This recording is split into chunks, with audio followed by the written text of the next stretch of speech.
नमस्कार. रिद्धी व्हॉइस स्टोरीमध्ये आपलं स्वागत आहे. तिची आठवण भाग 1. दादू गुड मॉर्निंग.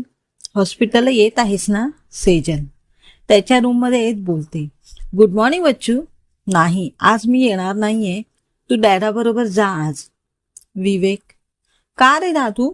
प्लीज प्लीज चल ना आता. आत्ताच तर तू पुन्हा कामाकडे वळला आहेस. मग आज का नाही येत आहेस? सेजल म्हणाली. नाही सेजू, प्लीज आज नको फोर्स करूस. मी उद्या येईन ना. आज मला काही नको बोलूस. आणि डॅडाला पण सांग मला बाहेर जायचं होतं म्हणून मी आलो नाही. विवेक.